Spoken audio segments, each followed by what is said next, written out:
With the river playing such an important role in Providence life, the best way to see the city is from the water. Captain Tom runs Providence Riverboat tours, and he told me more about his company. So the Providence Riverboat Company was started in 1991. This is our 2060 season of doing tours on the river in downtown Providence. And our normal tour is a 45 to 50 minute ride up and down the rivers of Providence. And we do a little narrated history of the city, some of the events about the hurricanes, the bridges, the architecture, kind of a little bit of everything. People ask me if it's a history tour, there's some history. If it's an architecture tour, there's some architecture.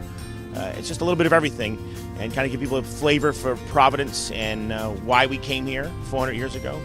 The city was founded in 1636. The rivers are extremely important. The rivers are the reason Providence is here. At one time, Providence's main industry was trade by sea. The ships sailed from here as far away as India and back in trade. And that eventually became a coastal network of trade. And now the river, with its renewal over the last 20 years, has become a center of tourism and activity for the city.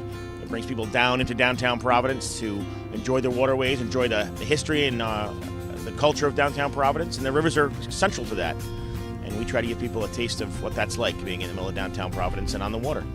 One of the big events in Providence is Waterfire, as Captain Tom explains. Waterfire is an installation of artwork put on in the city on the water by an artist named Barnaby Evans. And Barnaby and his volunteers fill braziers, these floating baskets called braziers. They fill them full of firewood and light them on fire. There's 86 braziers. They also play a selection of music during the event, and it's an art almost of the elements: the fire, the water, the sound, the smell of the burning logs, the crackling, and people find it very mesmerizing and enjoyable to walk up and down the city park and enjoy Waterfire. One of the interesting aspects of the history of the city is that for many years the rivers were covered over. The rivers were completely covered over. Just north of us here in front of us is the Crawford Street Bridge, and it is the second structure to bear that name. The original Crawford Street Bridge was finished in this area by the city in the late 1920s and early 30s, and at one time it was described as the widest bridge in the world. It covered a little more than a 1,200 foot distance up and down the river in the middle, right through the middle of downtown Providence. And they did that because at the time, in the early 1900s, the city's rivers were the sewer system. They used it for disposal of wastes and industrial byproducts. The industries here were jewelry and textiles, so a lot of nasty things went in the river over the years, and they covered it up. They didn't want to see it. It's actually quite common. There's still a number of covered rivers in New England, in both Cambridge, Massachusetts, and Hartford, Connecticut.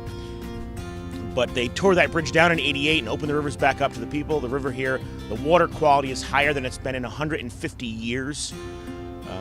This water's full of life. There are North American eel in here, blue crab, oysters. Right now, there are bait fish called menhaden being chased around by bluefish and striped bass. Guys are fishing for those right in the harbor right now.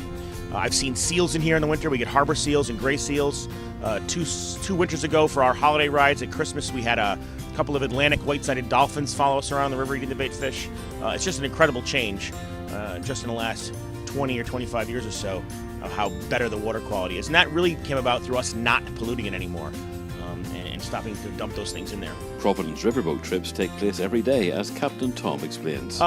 The river tour is a 45 to 50 minute ride. We leave from our bar and restaurant on the southern end of the city called the Hot Club. There's parking there. You can buy a cocktail and come on board the boat and enjoy that for your trip up and down the river in the sunshine. And we do a very leisurely cruise just about this speed here, up and down the river, talking about the city, talking about the history, talking about who founded it and why, talking about some of the events here. We've had some catastrophic storms and hurricanes over the years that affected the city and how it looked and how we do things here. And we talk all about those things. We also offer rides during Waterfire. You can come on our boats in the middle of the Waterfire event for a 30-minute excursion to enjoy the Waterfire from the water and actually be almost in the fires. We try to avoid putting people in the fires. That's never happened. But we actually enjoy it from a very close angle. For information in advance of your trip, here's all the details. It's providenceriverboat.com. That's our main website. We're also on Facebook, Twitter, Instagram. We have a great website of our own, as well as you can connect through us through TripAdvisor, also through the Go Providence website, which is a fantastic resource here in the city to find things to do in Providence and the best things to do.